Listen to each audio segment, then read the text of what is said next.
Bismillahirrahmanirrahim. Assalamualaikum warahmatullahi wabarakatuh. Perkenalkan, nama saya Istamina dengan NIM 21020914. Baik, jadi di video kali ini saya akan membuat suatu video pembelajaran di mana tentang subtema 4 itu peredaran darahku sehat. Assalamualaikum semuanya, selamat pagi. Bagaimana kabarnya hari ini? Ibu harapkan hari ini kita semuanya baik-baik selalu ya. Sebelum itu Ibu mau berpantun nih. Jadi pantun Ibu, pergi ke pasar, membeli batik, jangan lupa membeli durian. Hai anak-anak Ibu yang cantik, bagaimana kabar kalian?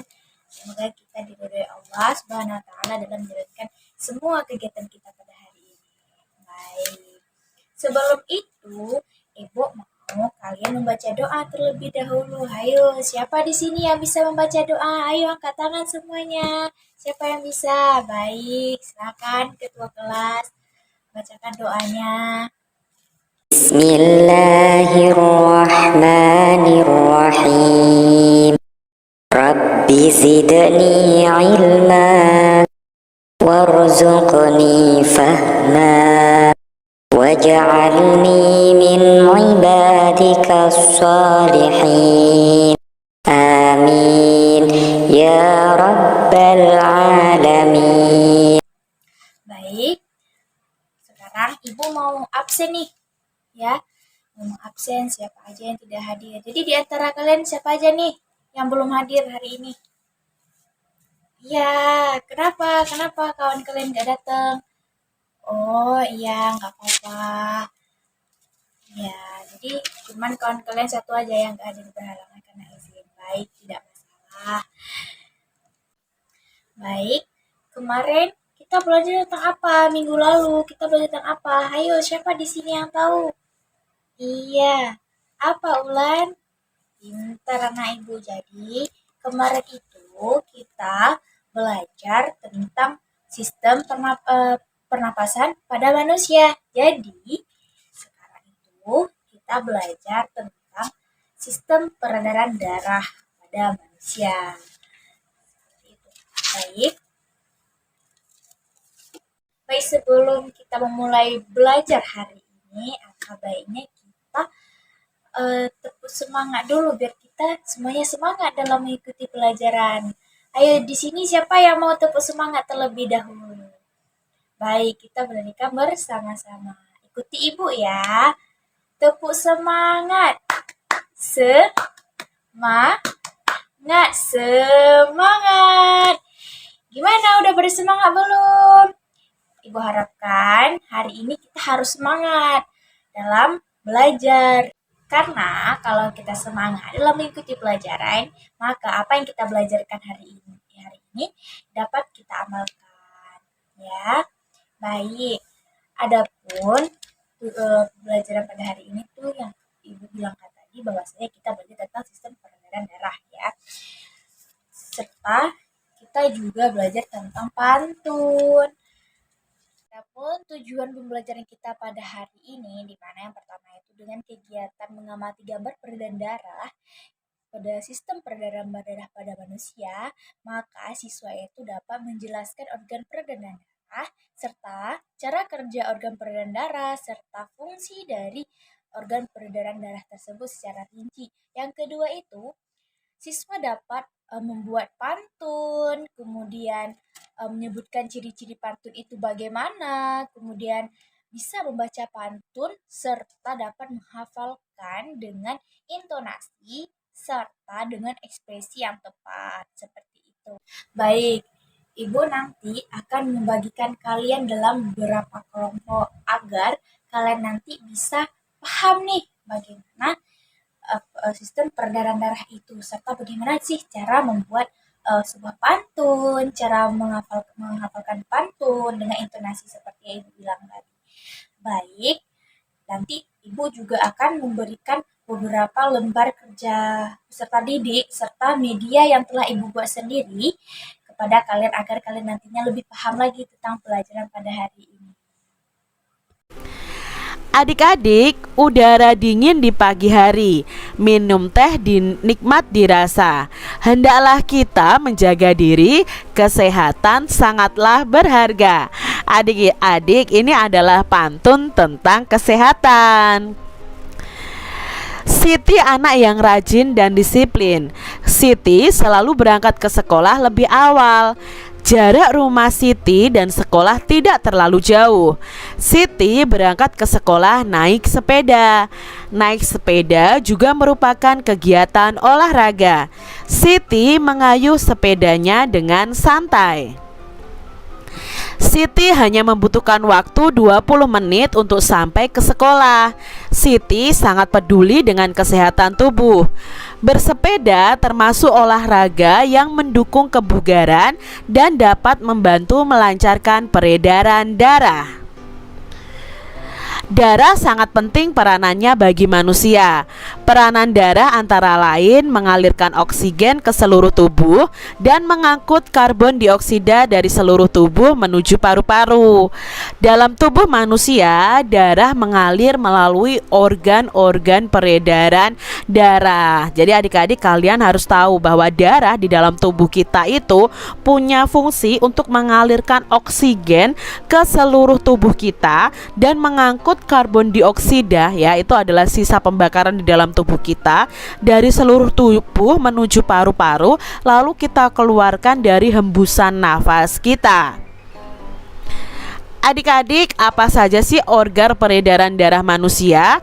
Lalu apa fungsi organ peredaran darah manusia?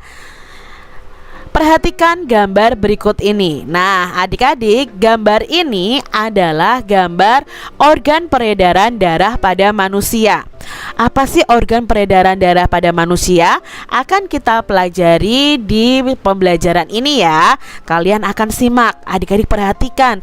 Ya, di sini mengalirnya darah di dalam tubuh kita itu disebut dengan sistem peredaran darah.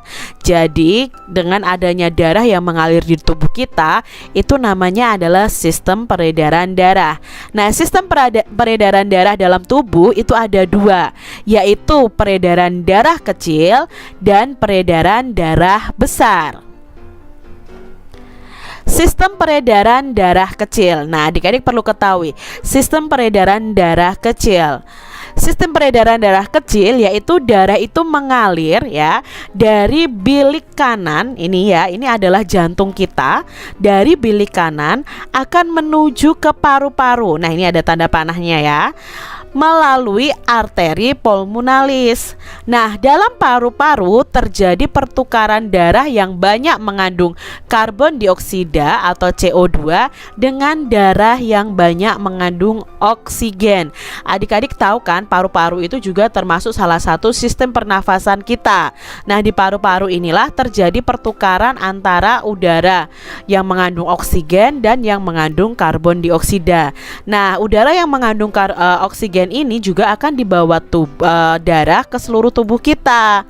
Darah yang banyak mengandung O2 atau oksigen akan kembali ke jantung, ini ke bagian jantung ini ya, melalui namanya vena pulmonalis. Nah, sistem peredaran darah kecil itu sebagai berikut.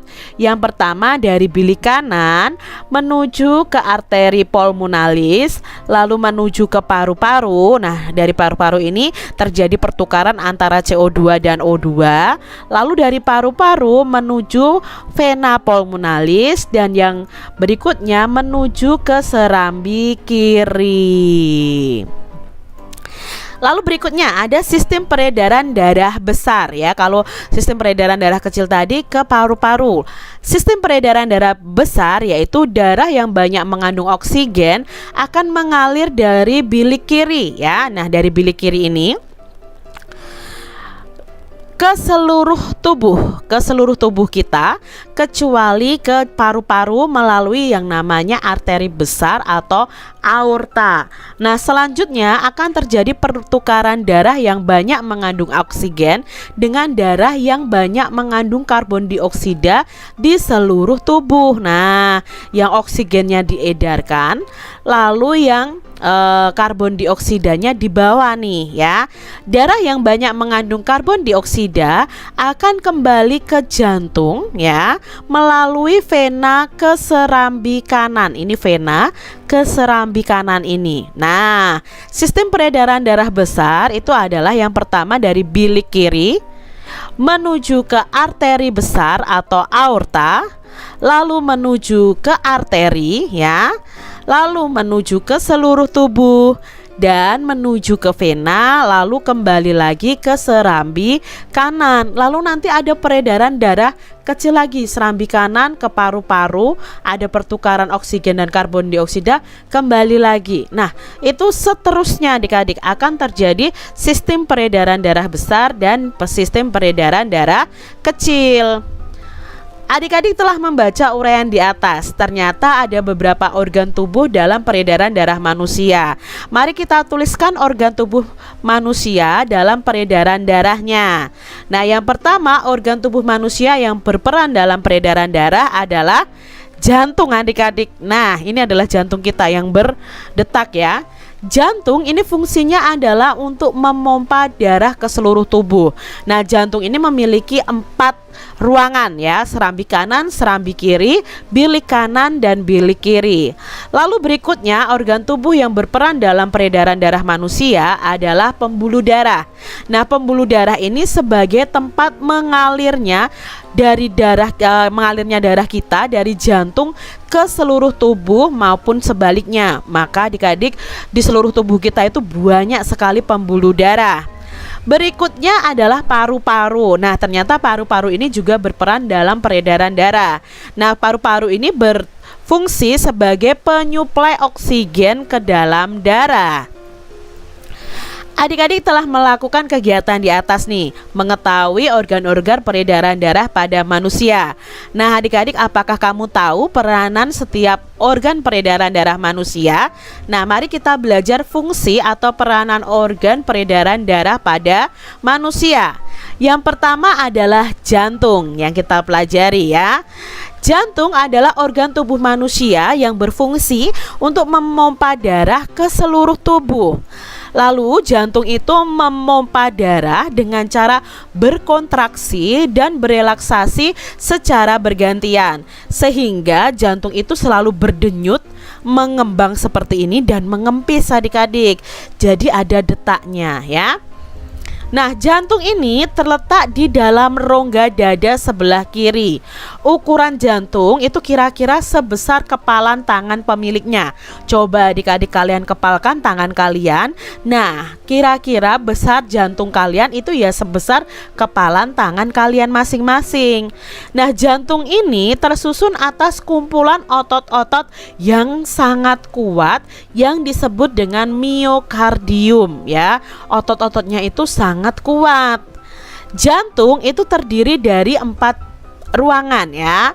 4 ruangan, ada serambi kanan, ada serambi kiri, ada bilik kanan, ada bilik kiri ya, dibagi menjadi 4 ruangan. Antara bagian kanan dan bagian kiri itu dibatasi oleh katup adik-adik, yang disebut dengan katup jantung atau dibatasi oleh sekat jantung. Jadi supaya nanti darahnya itu tidak tercampur ya. Nah, katup jantung ini berfungsi mencegah bercampurnya darah yang mengandung oksigen dengan darah yang mengandung karbon dioksida.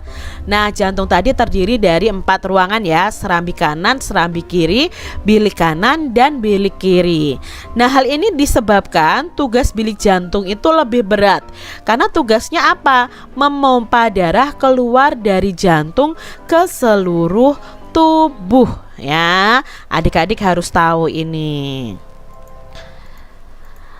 Kontraksi dan relaksasi pada jantung akan mengakibatkan terjadinya denyut jantung atau denyut nadi.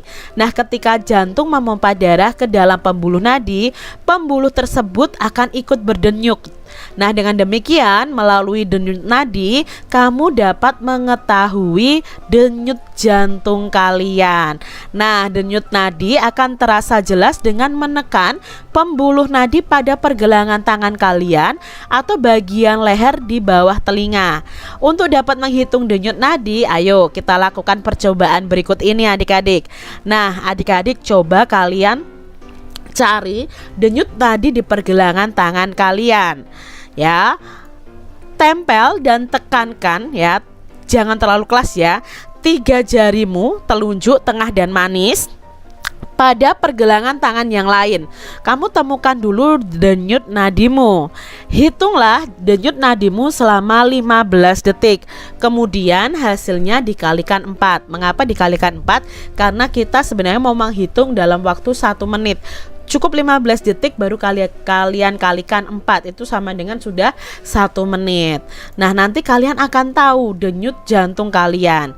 Nah, kecepatan denyut jantung itu tergantung kegiatan yang dilakukan.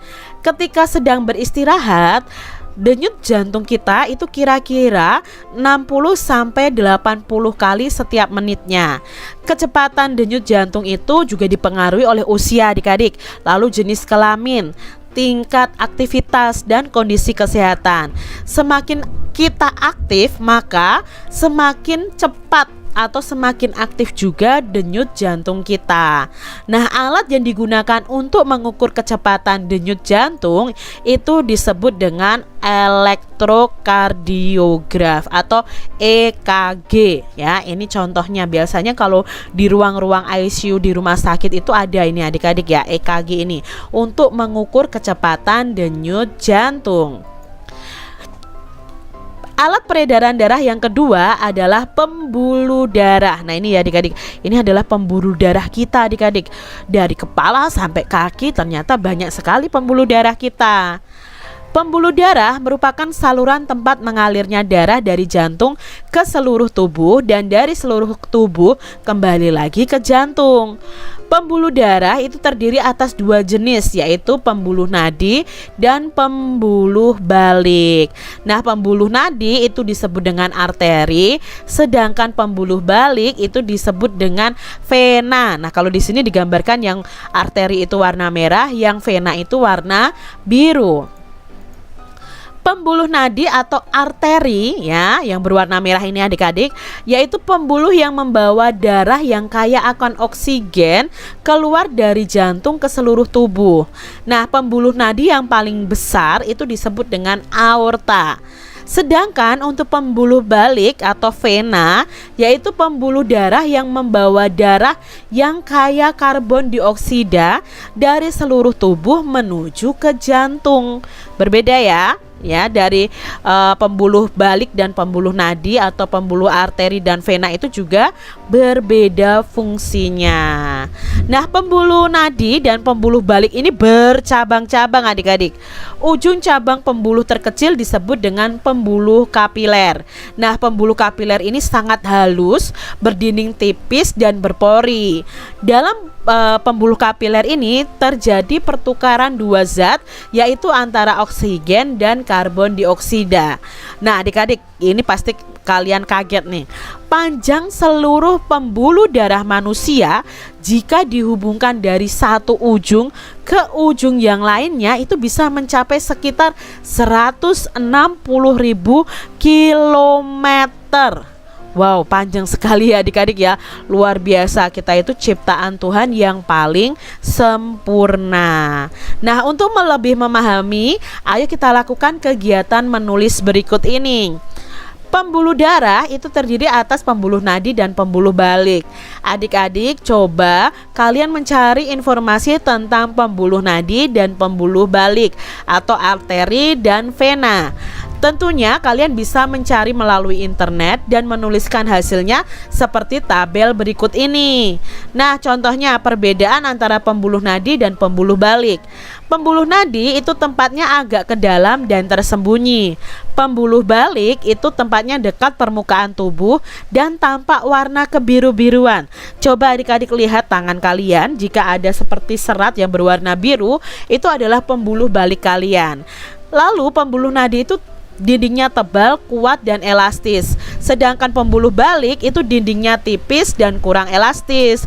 Pembuluh nadi itu aliran darahnya keluar dari jantung, sedangkan pembuluh balik aliran darahnya menuju jantung.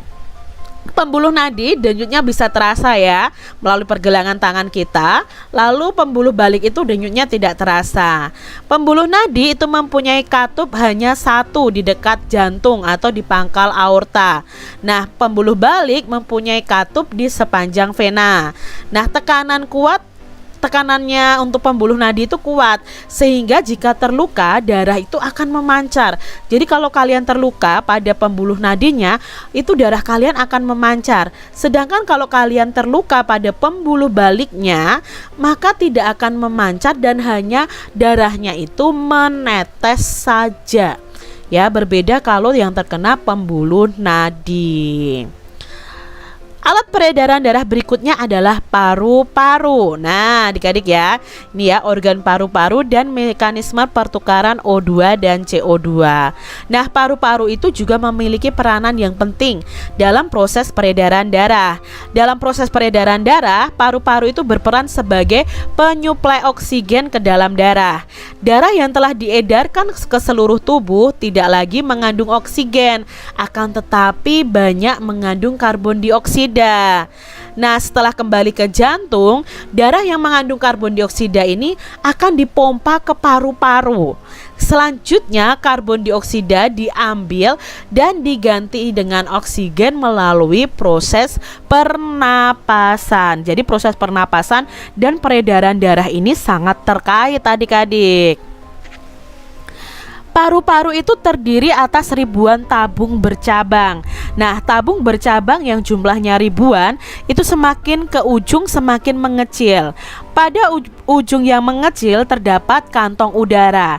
Nah, kantong udara ini disebut dengan alveoli atau alveolus. Nah, ini ya, ini alveolus. Nah, ini adalah tampakan alveolusnya, adik-adik ya.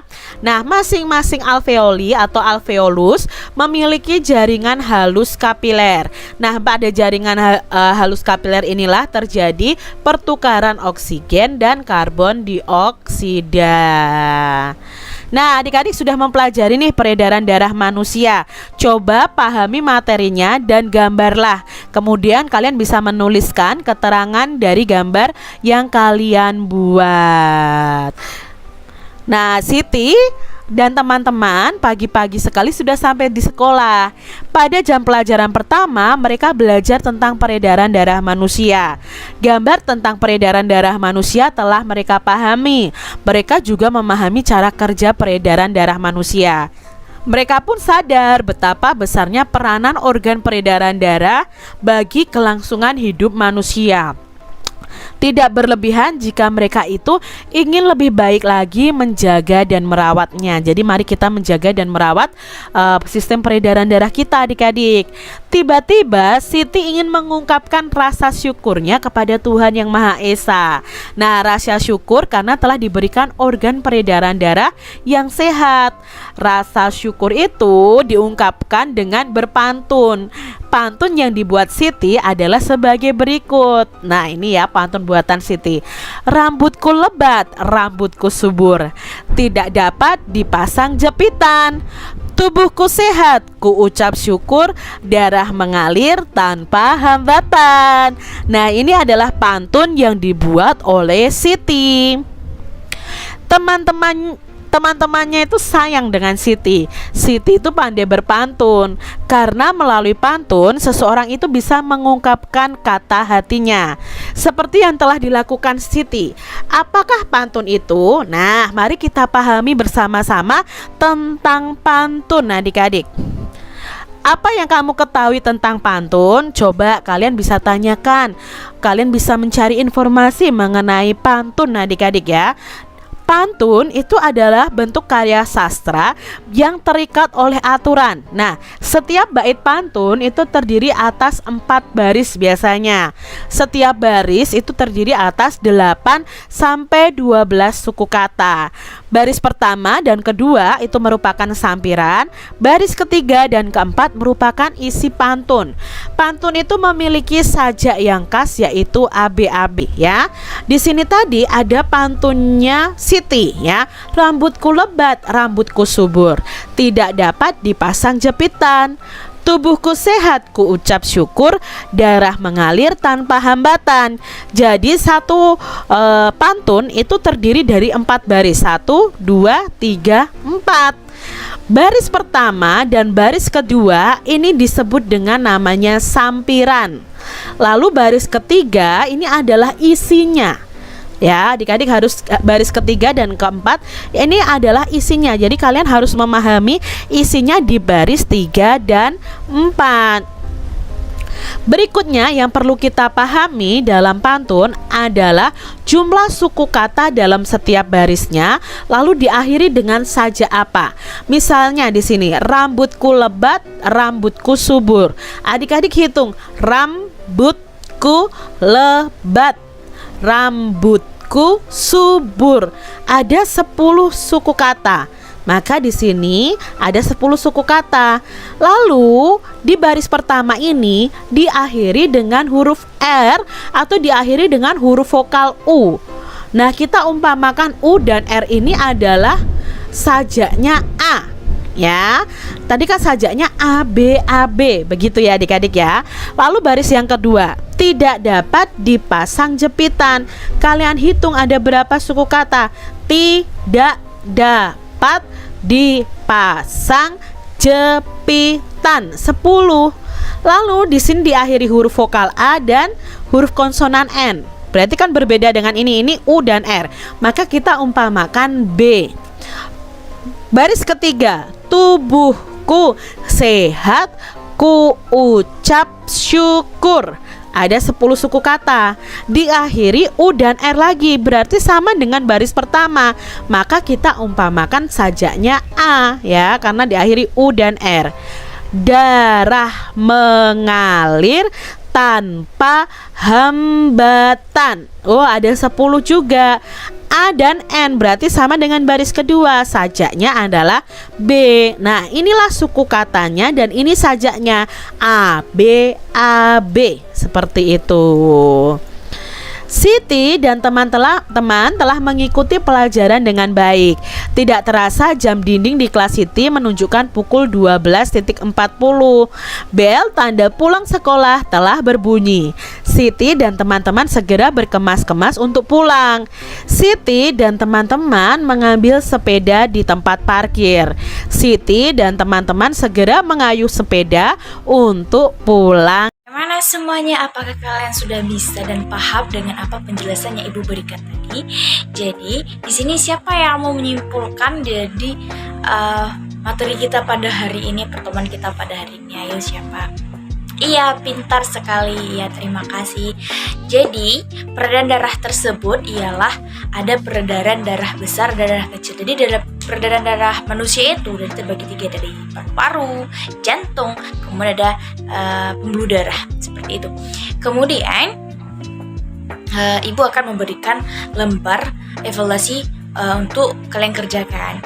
Kemudian, pesan Ibu untuk hari ini, kalian hati-hati di jalan. Sebelum pulang, kalian terlebih dahulu bersalaman serta berpamitan kepada kawan-kawan kelas kalian semuanya. Seperti itu. Untuk kegiatan pembelajaran kita pada minggu ke depan, jadi pelajaran kita ke depannya itu adalah tentang makhluk hidup ya. Jadi Ibu harapkan kalian bisa mempelajarinya di rumah terlebih dahulu. Sekian dari Ibu, kita akhiri dengan menutup doa. Siapa di sini yang bisa membaca doa? Iya, terima kasih kepada anak Ibu. Ya baik, Ibu akhiri pembelajaran kita pada hari ini. Ibu mohon maaf apabila Ibu ada kesalahan, kesilapan, kegagalan dalam menyampaikan materi pada hari ini. Assalamualaikum warahmatullahi wabarakatuh.